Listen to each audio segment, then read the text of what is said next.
When I get my contracts, I firmly believe in being a company that we got to pay on a weekly, if not a bi-weekly basis. You know, I that's it. I can't do the whole paid when paid thing. I can't do the whole, hey, I'm going to turn my payroll in on the 21st or the 25th of the month. And then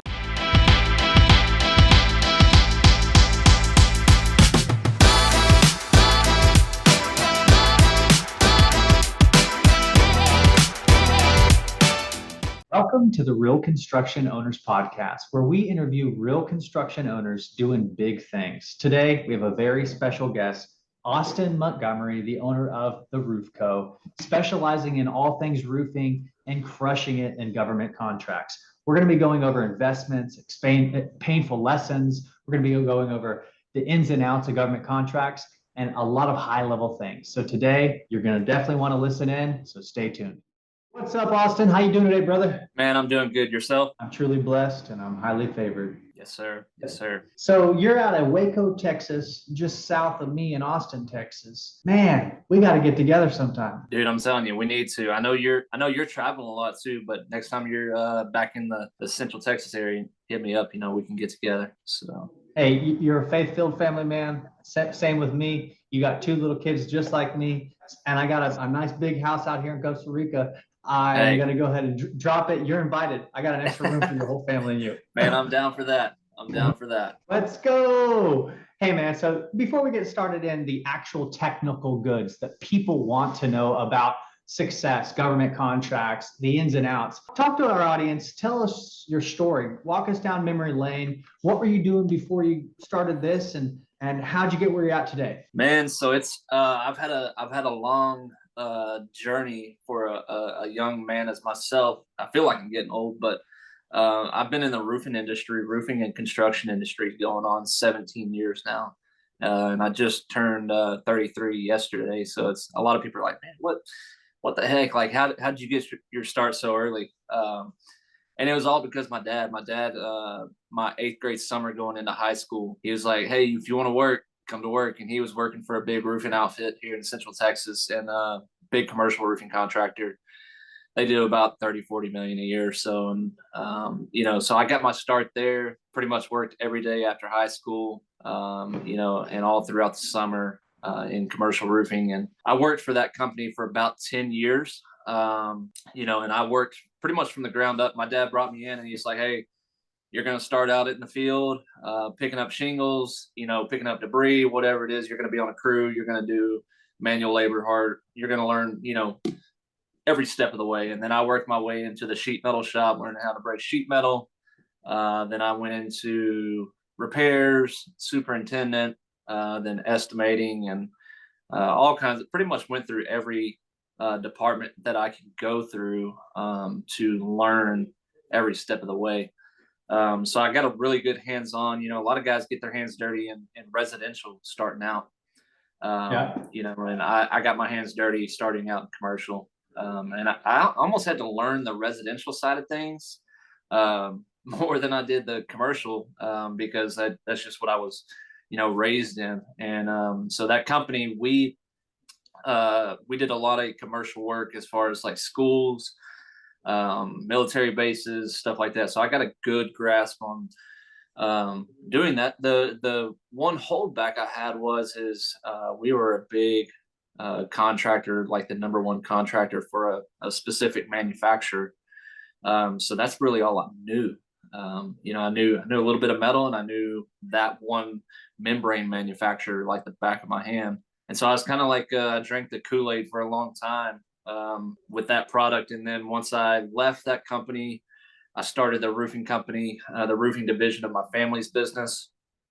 Ran that company for about 6 years. And then, we decided to part ways. They wanted to scale back and go back to being a little bit smaller, doing more residential than anything. And they didn't really like the commercial and the government contracts and all the headaches that came with it.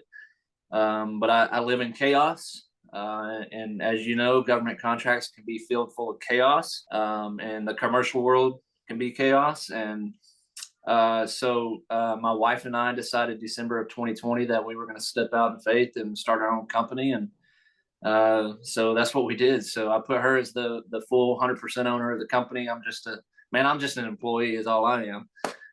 She's my boss, outside of work and inside of work. So I work for her, but we put her as 100% owner for women-owned purposes and stuff like that. But yeah, so we've been running our company now for about we're going on to this December will be 2 years, and man, it's going strong. Love to hear that. So you basically got in the trenches. You were sweating. You were putting in the work. Then you moved your way up to doing repairs. Then you did superintendent, and you learned all the trades. And that's so important. A lot of companies are just paper pushers. There's nothing Yes. wrong with that. But whenever you're looking to grow a business, if you have a leader like yourself who can teach it, that's a recipe for success. Love to hear that. 2022, it's been a year of ups and downs, but in construction, you can boom as long as you're willing to get out there. Talk to us. What did 2022 look like in terms of residential government contracts? How did it all lay out? Man, honestly, 2022 has been a great year. We doubled our revenue compared to last year. And we've got a lot of government contracts. And when I say government, there's different types of government, right? You got federal contracts, you've got municipalities like schools, counties, cities, stuff like that. And we actually just got one of our first military base jobs not too long ago.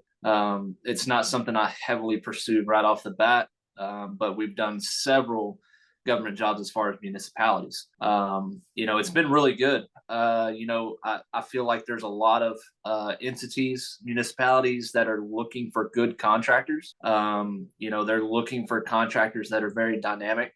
And I think that's a piece that a lot of contractors missing is the dynamics of being able to, I saw the writing on the wall with 2021 as far as material shortages.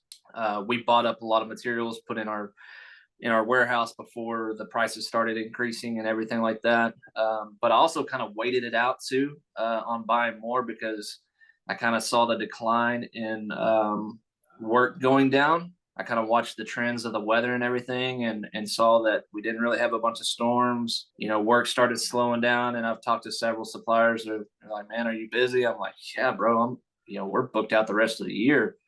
And they're like, man, there's contractors that aren't doing anything right now. And so I just kind of watched the trends very carefully. I didn't fall for the hype. And now we're fortunately starting to see some prices come down a little bit, which is good. But it was just being patient and sticking to my guns and going after the work that we know we can go after and be successful.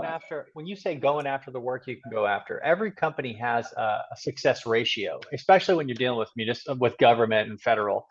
For my company, it's 1 out of 25 bids I turn in, we get a contract. Talk to us. What's your ratio? Do you have that? I'd say our ratio is, let me preface this that, I'm going to step back a little bit. Most of my work is referral based, word of mouth. Being that I've been doing this so long, I get calls on a daily basis. Hey, we want you to do this. We want you to do that, whatever it may be. And 9 times out of 10, if it's a referral based job, if I've been referred to that business, then I would say 90% of the time I'm going to get that job. Yeah. Even if it's a municipality that I've been referred to, I'm going to walk them through the steps.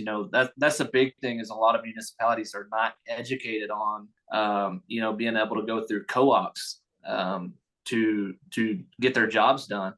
And once we educate them on going through co-ops, and they can bypass the whole 3 bid type phase, then, usually we're locking that thing in and we're good to go, just because we built a rapport and a relationship with that municipality. So, I would say if it's bid invite stuff, man, that's a hard game. Not a hard game, but it's a game I don't like playing, just because there's a lot of contractors out there that bid stuff for, they're working for 10-15%. And I'm like, man, I ain't all about that. I'd rather go for the negotiated work and the work that I know I can make, 30-40% on.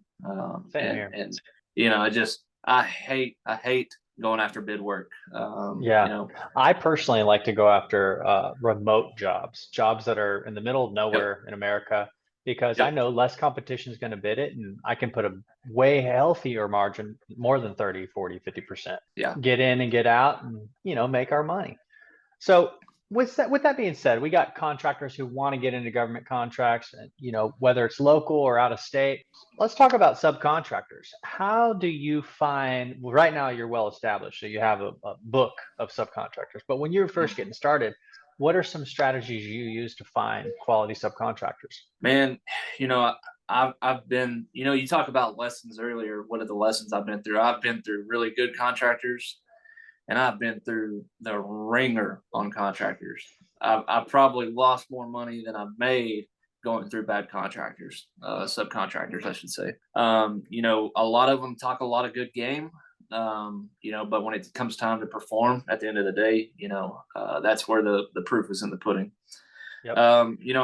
I've learned to just trust my gut to know that I can ask specific questions about a job, and depending on how they answer that, depends on if I know they're either BSing me or, hey, they actually know what they're talking about. Yep.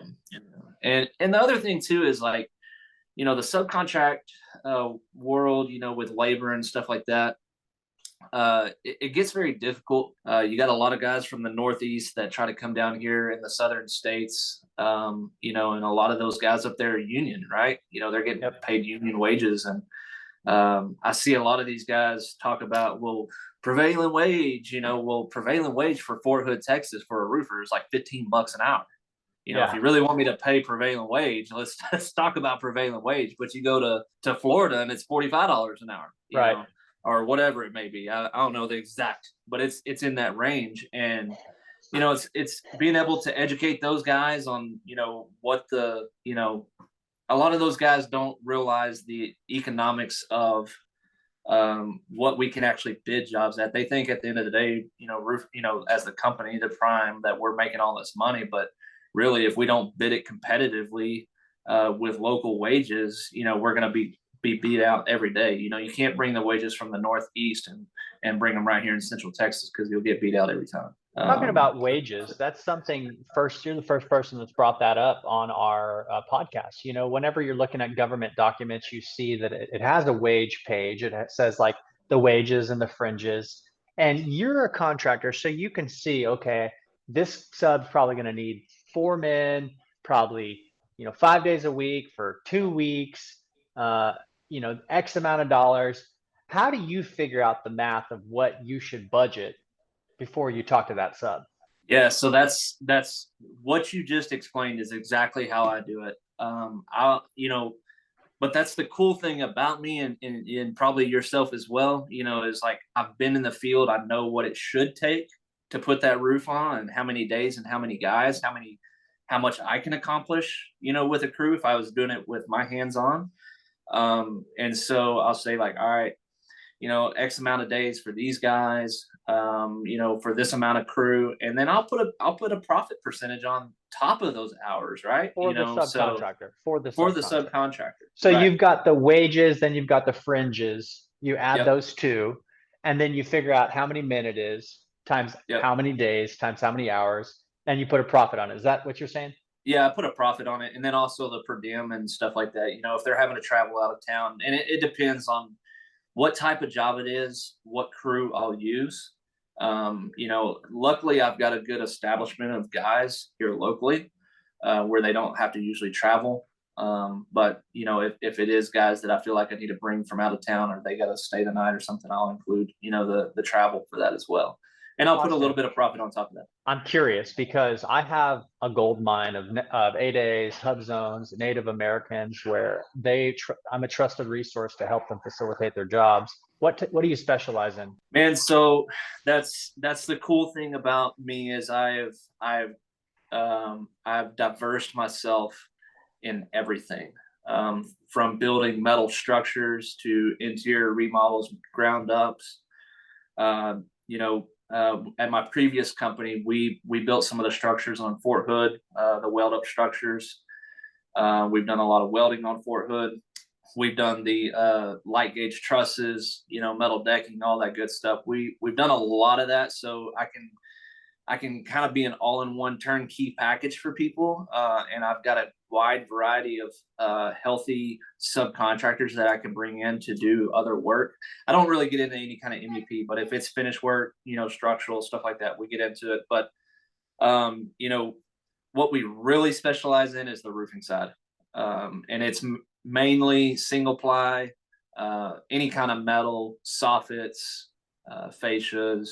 I don't really get into any hot work. That's one thing that I don't do, is I don't do any hot work, and I don't do any spray foam. Those are ones I don't like to do. I'll do coatings, but I don't like doing spray foam, and I don't like doing any kind of hot work. Why not? Unless it's spray. Just curious. Man, just finding the guys that can actually still do it and do it right. Yeah. It is very difficult. And the liability on top of it too is it's pretty astronomical. So we're still on the topic of subcontractors. Let's go a little bit deeper. Have you called your tactics? Have you called suppliers to find your subcontractors? Have you used agc.org or abc.org to find quality subcontractors? Tell us. So, man, honestly, I've used Facebook for years to find subcontractors. Basically just networking through other roofing contractors.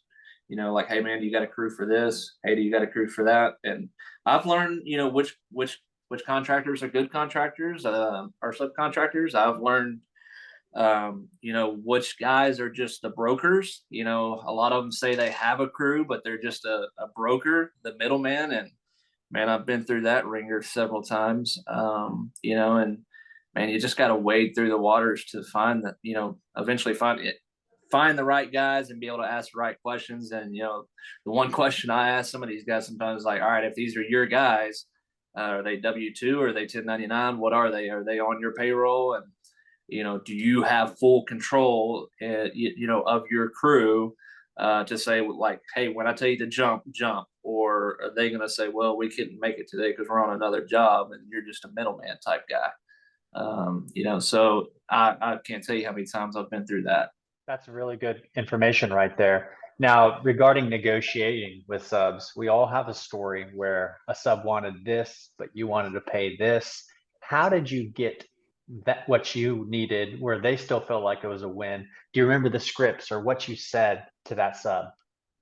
And so that's, I honestly have to do this a lot with some of my guys. Sometimes I have to, social media can be a good thing. It can be a really bad thing, because like a lot of my Central Texas guys, labor crews, they'll see guys from up north saying, hey, we need $400 a square, for this simple recover or whatever. They're just outlandish numbers. And I have to break it down. I have to go back to the estimating piece of it with my guys. And I'm like, all right, bro, if you have 5 guys, your cost is X a day. I've got this much in it for the job. You should be able to do this job in X amount of time, paying your guys this, and you should be able to make X amount of dollars on top of that. Right. Yep. And so, I have to almost reverse engineer the budget to show them like, hey, if you actually do this job and you do it on time, like I'm saying, then you should be able to make X amount of dollars, which is a decent profit margin. Because I usually figure like a good 30% margin for those guys, and that's a healthy margin, for them to make. Sometimes that's more than us, as the prime on some of my jobs. And then there's sometimes I just work with my guys and I'm like, depending on what crew it is, I pay them a day rate. Like I have my head guy and I say, hey, look, for however many guys you have on site, I'll pay you X amount of dollars a day per man. Whatever you pay your guys past that, that's on you.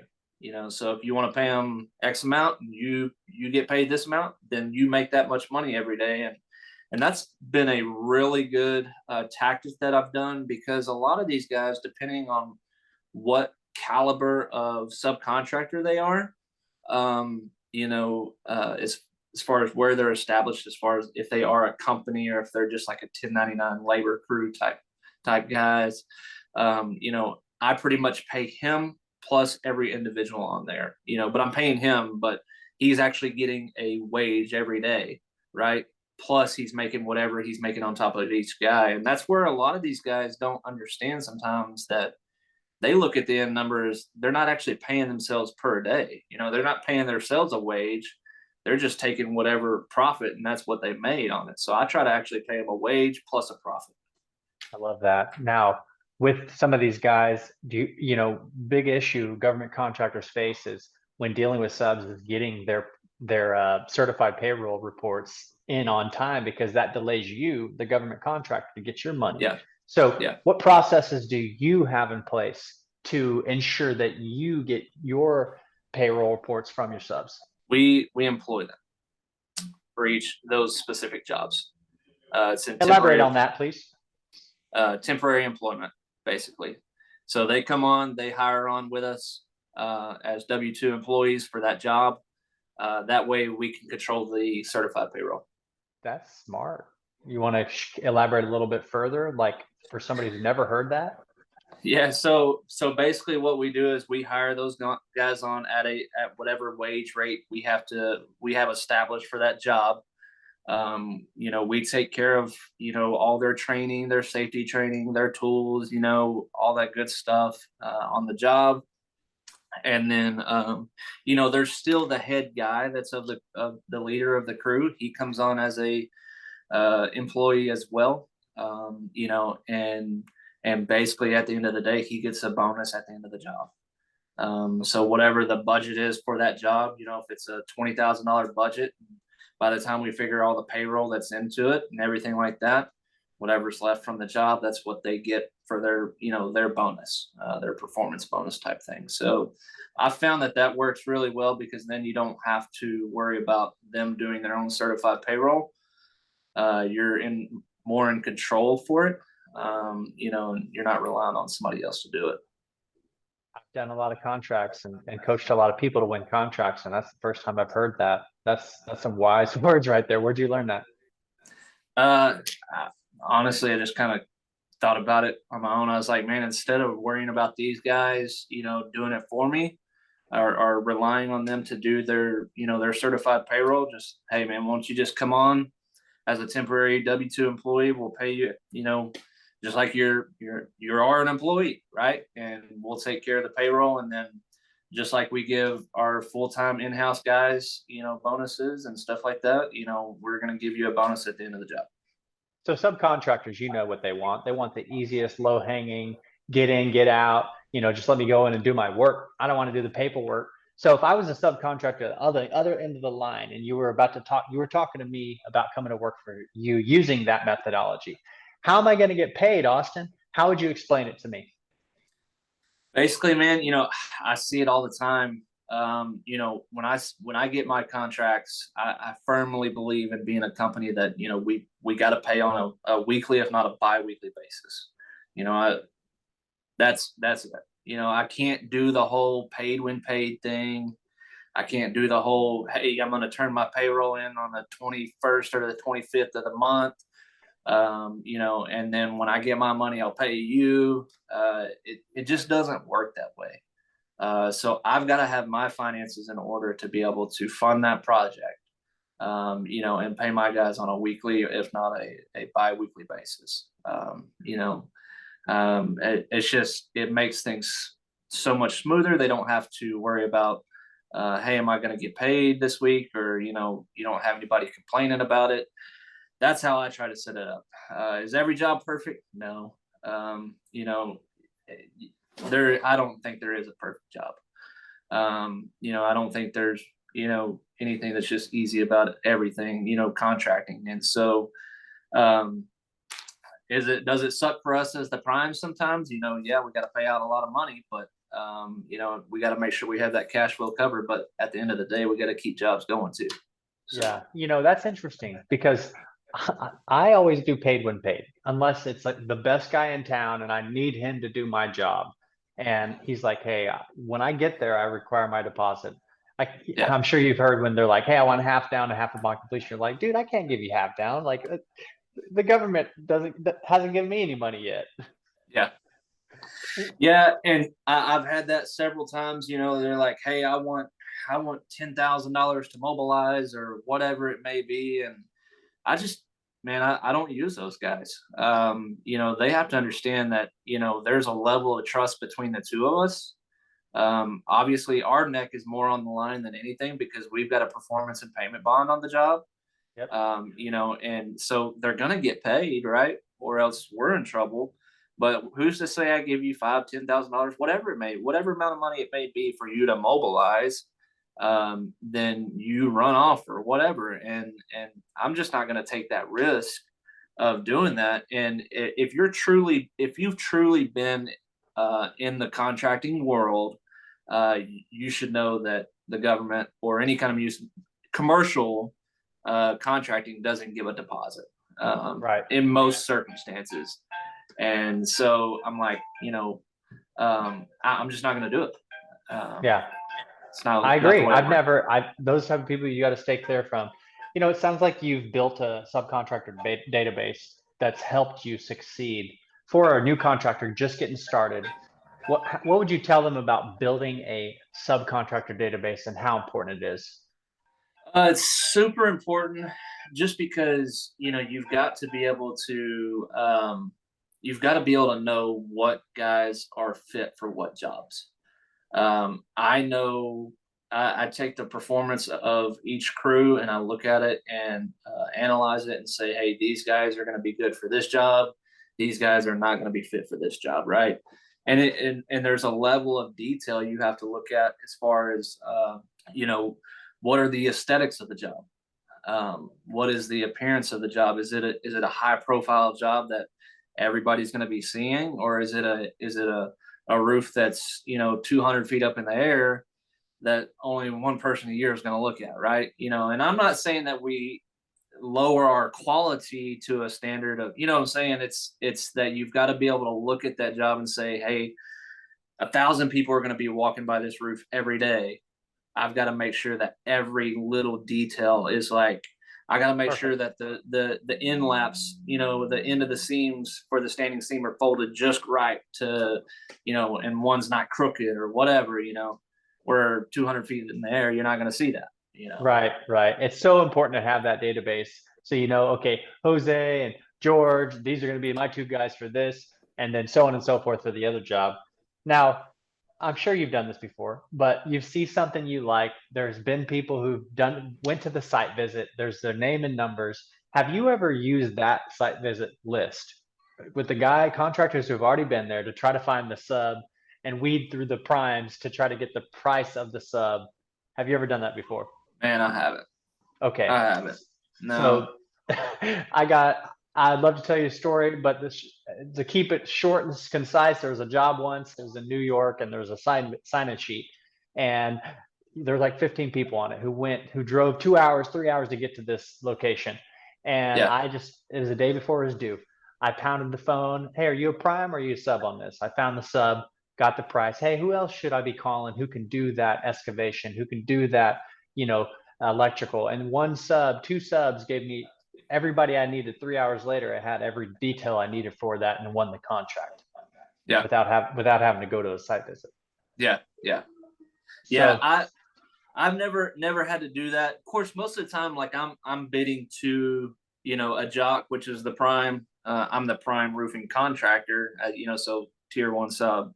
You know, but as far as when it comes to you know, competitive bid where it's multi-trade or something like that, I've never had to do that. right on. One little tactic, curious how you're getting reviews for your construction company, because your company's looking real good online. I'm curious, what are you doing? Honestly, it's something we're not good at. It's something that we haven't focused on as far as reviews to our company. You know, it's not something we've had a good grasp on. You know, getting people to write us reviews. We've had some, but it's something that we definitely need to get better at. Honestly, you know, we've had an exponential amount of growth in the last 2 years, and we've had a lot of realizations of things that we need to focus on, and operations is one of them. Operations and organization is one of them, and so we've been heavily invested this last quarter. We've spent I think we'll spend about 30 or 40 grand in new operations and organizational softwares to keep our company running optimally and more efficiently. And so, we haven't, that is next on our list, to start working on more efficient ways to get reviews to our company. But then again, too, like I said, we work for a lot of GCs, and most GCs aren't going to go write us a review type thing. You'd be surprised. You'd be surprised if you pick up the phone and say, "Hey, Bob, I just did that job. I had a pleasure working with you. I just gave you a 5-star review. If you go to Google, you'll see that I wrote some nice sentences about you. I'd love to see if you can do the same. I just text you the link. When can you get that done?" That's how I get my reviews. Really? I've never thought about doing that. So I'll try that. I'll see if I can get one of them to do it for me. I'll try it out. Don't try, just do it. Do it. Yeah, leave a review before you call the guy, and then say, "Hey, Gotcha. I just sent you a screenshot. Look at what I said about you. I'm also sending you the link right now. Please, let's spend a couple of minutes. Leave me a 5-star review." And they're like, "Sure, brother." Nice. Okay. Yeah, I'll do it. It's called forcing action, where you get it done. But there's a lot we could share, but I want to focus on you right now. So now let's talk and move into the federal construction secrets section. This is where we talk about a lot of high-level tactics. Curious, when you started out, you didn't have bonding. Now you have bonding. What were the things you did to increase your bonding? Did you ever get your subs to bond back jobs to give your bonding company no risk? What did you do to increase your bonding? Man, honestly, I was very fortunate when we started our company. The bonding company, and I'll say this, a lot of people think, your target audience is people who want to get started in federal contracting. They may work for a roofing company, their employees, whatever. They may be a sales rep, and they're eventually want to start their own thing, right? The key to success is relationships, right? When I was running a company for somebody else, I established a relationship with our banker that was for that company. I established a relationship with the bonding company for that company, right? And so even though it wasn't my company, I still established a relationship, and they knew, the banker and the bonding company both knew what I was capable of. So when I started my company with zero assets, with zero work in place, I talked to my bonding company, I talked to my banker, I said, "Hey, here's what I'm doing. I'm gonna start my own company, and I'm going to go after this work. You already know I've got a proven track record of the last 6 years of what I've been doing in commercial and government contracting." And literally my bonding company said, "Hey, we'll give you, right off the bat, just because of your name, we'll give you $1 million worth of bonding. We'll bond you up to $1 million." And since then, it's basically, being able to show my financials to the bonding company and say, "Hey, here's the job we need." But I try not to go after really, really big multi-million-dollar contracts. I really like those ones that are like, $200 to $500, or even sometimes $100,000 and less, because you can get in, get them out, get them done, get out of there. And so I really like those jobs. I think that's our optimal performance, is that sub 500. Now, can we do the jobs that are, 500 plus multi-million-dollar projects? Absolutely. Yeah, we can. We can do them all day long. They're just not the optimal. They're the ones that take a lot of time. You wait on your money for a lot of time, and, it's not an easy in and out type thing. One of my members who joined Federal Construction University, he started off small, the 0 to 200, and he did a few of those. He liked them, but he's used to doing $1 million+ home builds. And he just secured $7 million in 2 different IDIQs. And he's like, "Man, this is easier. It's, we're just taking out doors, putting in doors like clockwork." And, but like you, I like to focus on the 0 to 300K. That's because there's less competition. You can get in and get out and make your money. Yep. So it sounds like you really do have a hold on relationships, and relationships, and how they've benefited your business and brought in wealth to you and your family. What are, besides being a great guy and just easy to talk to and like down to earth, what are things you're doing to keep those relationships, as a top of mind? Yeah. Um, it's really being intentional, and I had to teach myself to be intentional. For the longest time, I was very personable. I could go out and talk to people. I can go out to talk to anybody. I could establish a relationship with them, but it's the follow up with being intentional to that person as a friendship, right? And I've had to like teach myself to be intentional because there was a point in time in my life where I realized that, hey, I'm not being an intentional person. Like, it was more of a, hey, this person benefited me this way, but I haven't benefited them, right? And so now I live my life of as a servant leader. I want to see what I can do to help you. I'm in a mastermind group that's got over 2,000 people in it. And not once have I ever asked, like, hey, somebody buy a roof from me. It's more, hey, what can I do to help you? So it's being intentional on serving others, and that's going to build relationships for you. It's being intentional on asking the right questions of that person of like, hey, I know you're in this line of work. Who can I refer you to? Same thing with my banker and my bonding guys. I send them a lot of people that want their services. And so I've had to be really intentional on being that friend, not just an acquaintance. I love that. It's so important to be intentional and have your every 45-day follow up, in a calendar. It's one of the documents I give to my members. It's like, every 45 days, you need to be dropping a text or a call, just checking in on that person because you don't know how valuable that could be. You mentioned mastermind now twice. Curious, what masterminds have benefited you the most spiritually, in business, as a man, as a husband? Yes, so I'm part of two masterminds, and one of them's a very small, intimate group called Truth at Works. It's a Christian CEO roundtable group called Truth at Works, and there's I think there's 13 of us in this roundtable, and we get everything is centered around a Christ-driven life. A God-driven life, being spiritual in our business, spiritual in our relationships, spiritual in our marriage, our family life, everything that revolves around that. And so spiritually, I go to Truth at Works. That is my intimate piece when I need to sit and talk with people, not just about spiritually, Jesus and God and stuff like that. It's more like, hey, I need to talk to these guys on an intimate level, right? Whether it's my marriage, whether it's my friendships, whether it's my business, whatever it may be. And then I've got another mastermind group that I'm a part of that is called Apex Break Free Academy. Ryan Stuman runs that one, and I think there's 2,000 plus people in that group, and that's my social group.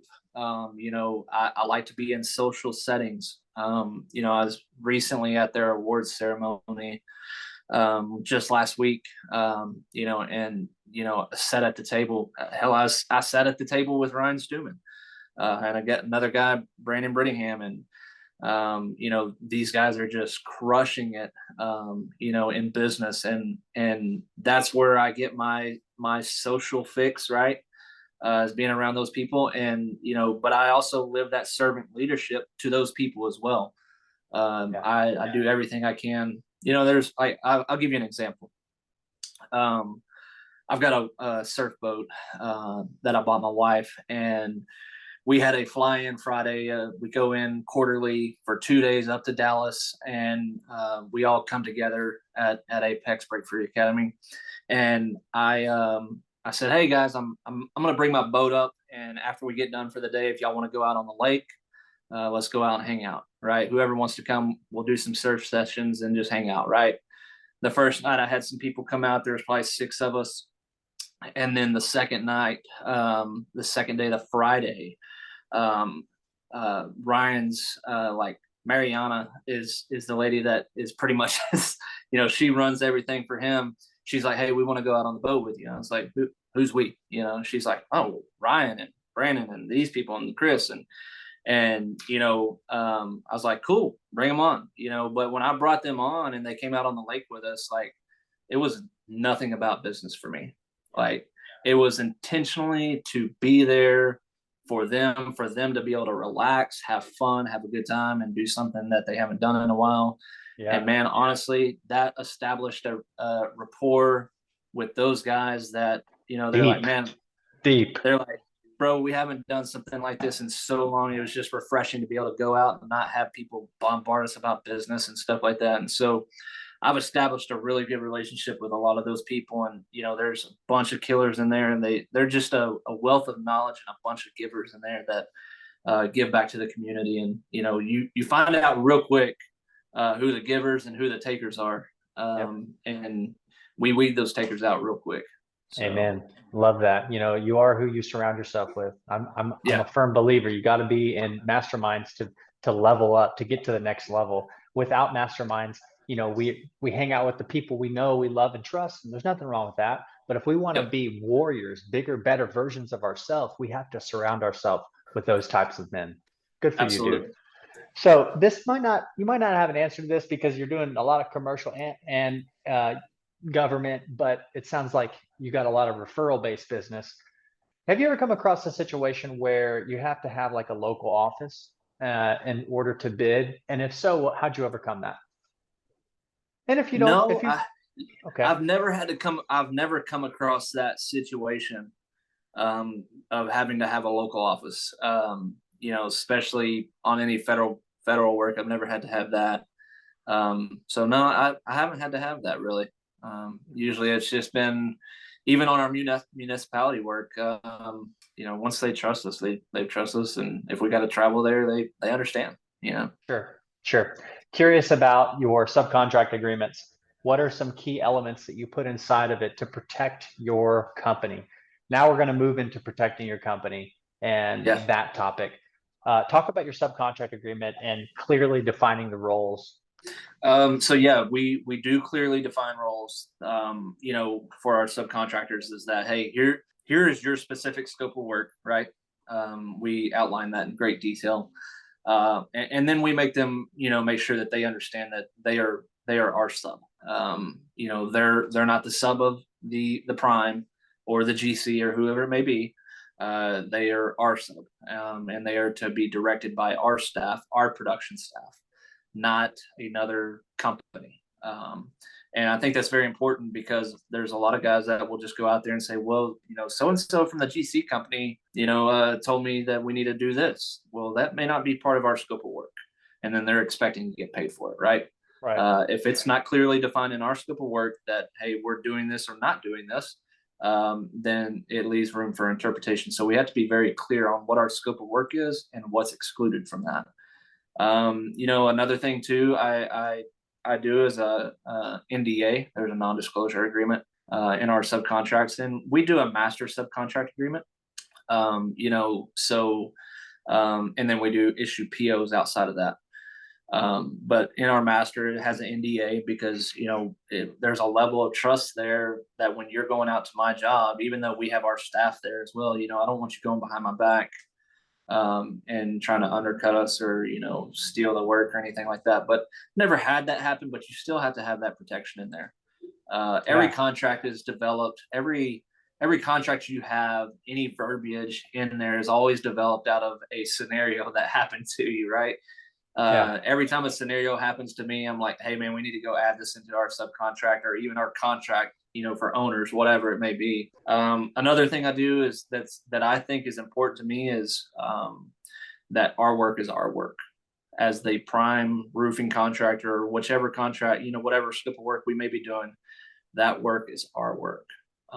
You know, and so publicizing that, you know, I don't care if my subcontractors publicize it, but it needs to be along the basis of, hey, we're working with the roof co, and this is the job we're doing, not this is our job.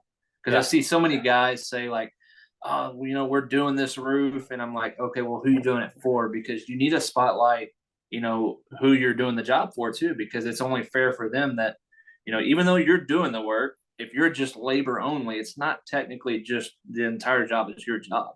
You know, spotlighting who you're working for is important because, you know, it's only fair to them. You know, it is their work. and you shouldn't make it seem as such that it's only your job. So you alluded to how you protect your company. You have your subcontractors, and we're about to get deep, listeners, contractors. Let us know where you're listening in from, because this is very important, what you're about to learn. Austin, talk to us about how you protect your company. You have subcontractors you've done business with in the past, but still, do you have a man there? Do you have a team there? Are you making them take photos throughout this process? How are you protecting to cover CYA, cover your tail? Yeah, so that's very important. You know, in most federal government jobs, you got to have an established superintendent on the site, or a QA, project manager, different things like that, safety, depending on, you know, what level you're at in the job, right? No matter what, if it's a commercial municipality, or if it's a federal contract, I have a full-time superintendent that is one of my employees that has been with me for years on that project as a superintendent, and they're watching the project every step of the way. They're my my superintendent and my QA and safe, if we can combine them all together, if it's allowed.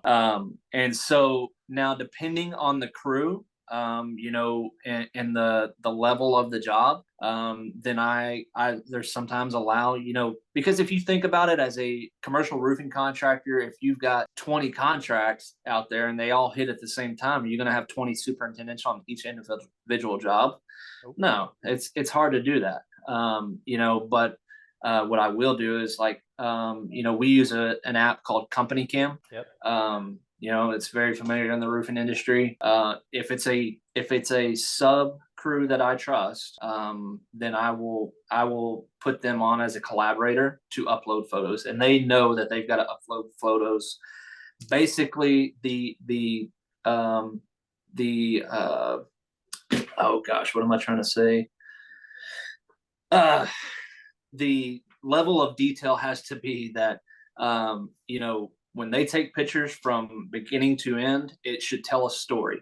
Yep. Those pictures should be able to tell a story of, hey, this is what we accomplished. I should be able to look at those photos and know exactly what they accomplished from start to finish, end of the day. Yep. It shouldn't be so just vague that, you know, I don't know what happened. I'm having a call like, man, what did y'all even do today? You know, right. It should be able to tell a story. I should be able to know that they did X amount of squares. This is how much of the roof they did, and here's the level of detail of what all they got done. You know, but if it's something very specific, that's, you know, we got to have a high level of detail that to know that, like, our low rise foam was 6 inches on center or 4 inches on center, all this different high level detail stuff. I'm going to have a dedicated guy there pretty much recording the entire job. The dedicated film guy, he's got a tape measure, he's showing it 6 inches, he takes a photo of it. Yes, because I can't tell you how many times, you know, engineers, architects, consultants come back and say, y'all didn't do it 6 inches on center. Yeah, we did. I got here's a photo. Right. Yep. Yeah, and that's important. Right. Documentation is key. And so again, it depends on the job. If it's a commercial job that's just private outside, you know, then I'll have a superintendent checking in on it while they're out on other jobs. So sure. So curious about contractor construction schedule, your schedule of values, and using the percentage complete method. How are you doing that to where you're getting money on the front end and being able to bill the government quickly to where you don't have to wait forever? What are some of your strategies and techniques using percentage complete method, schedule values, and or the contractor construction schedule? You know, I've always used AIA schedule of values. And honestly, this is something that I've been, you know, our company is very, we have not been very good at is billing, invoicing. And what I mean by that is, like, we get so dang busy. We grew so fast and we got so busy. We don't have somebody dedicated to just that. Right. And it was my wife, and me doing it. And so, you know, we get overwhelmed with a lot of stuff. And so sometimes we forget to bill, and, you know, they're like, hey, it's 5 o'clock on the 25th. You're supposed to have it in at 3 o'clock. Sorry about your luck, you know, type thing. And it just is what it is. But what we've done now, like I said earlier, is, Q4, we've really focused on getting the organizational piece of our company honed in. And so we invested into getting a software called Foundation, and follow up. So it's estimating edge, follow up, Foundation, project HQ, and they all talk to each other. And what's really cool about Foundation is it has a built-in AIA schedule of values in it. It has a database with all of the prevailing wages in it. Wow. It has certified payroll built into it. So everything's built into the job. So by the time you estimate it, you have all the hours and everything in here.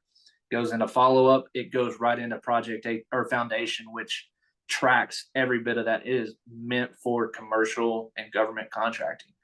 And then project HQ does the same thing. It talks back and forth to each other.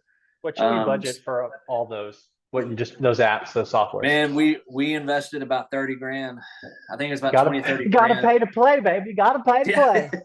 Yeah. It's about, I think we spent about, I think we paid, I think it's about 20 grand. I think 15 grand was all the implementation and everything and setup and all that crap. And then, we paid for several months. But I think it's like 3,500 a month. Oh my God, contractors listening in. Hey, when you join my Federal Construction University, I got something, an Excel spreadsheet. I'll give you for free. You don't have to, dude. We use this Excel spreadsheet, and it's very effective. But good for you. You got an app, and I'm glad it's working. But that entire software takes place of all our QuickBooks. It takes place of all of our AP, AR, payroll, everything like that. Like it's our entire accounting system. So I mean, it's more than just your AI. Okay. Yeah, it's very detailed. It sounds like it has your whole collections, billings, payroll. Like I can bill when my superintendents are out on a job, it actually does geofencing, and it'll actually track their time and bill it to that job along with whatever truck they're in. Because I mean, you need a bill. You've got to be able to bill and to truly track your efficiency and are you bidding a job right? You got to know a cost of the job. And so, for me, I've got tons of employees. I've got tons of vehicles out there. When I say tons, it feels like tons to me. We've got 10 employees. We're about to hire on a couple more. I've got a fleet of 10 trucks. But there's a cost to all of that, right? And so I've got to be able to know at the end of the day, when we bid a job and those guys are going out to the job, there's cost associated to that for that truck, right? For that superintendent.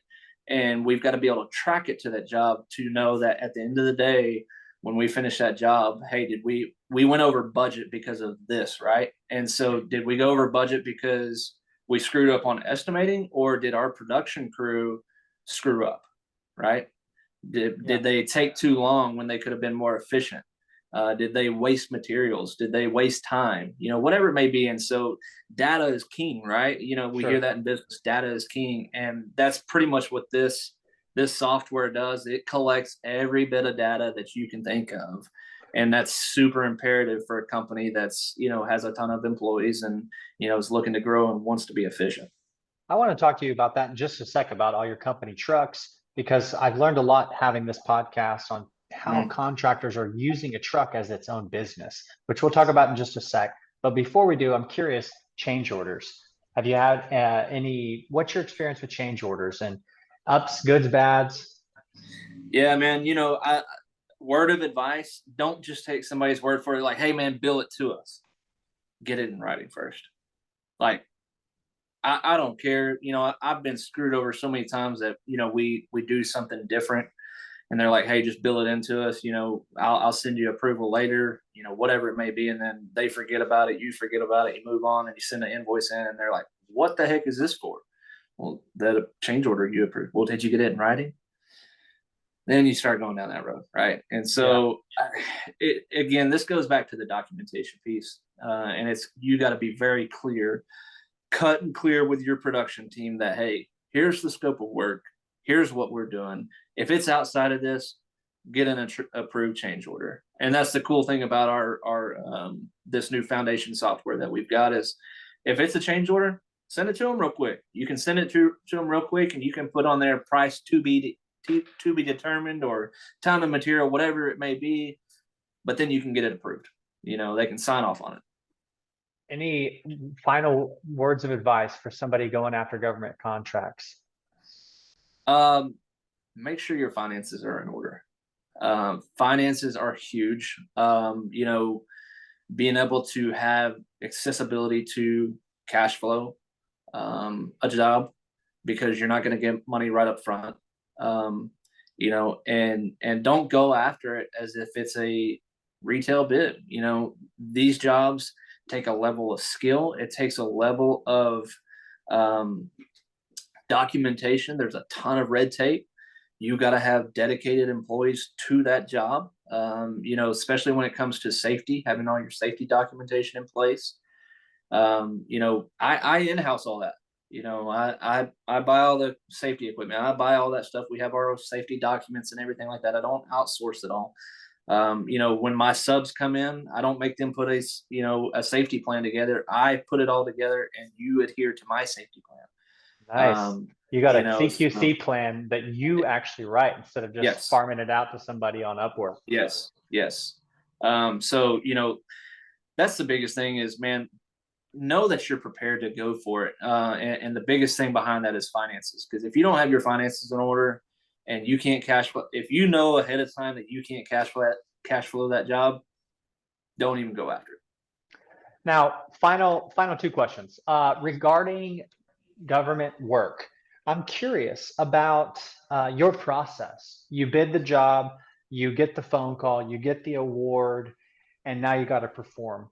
Walk us through in just a few sentences how you can, you know, you assign your, like you look at it, okay, this is how we figured out our price. All right, these are the submittals.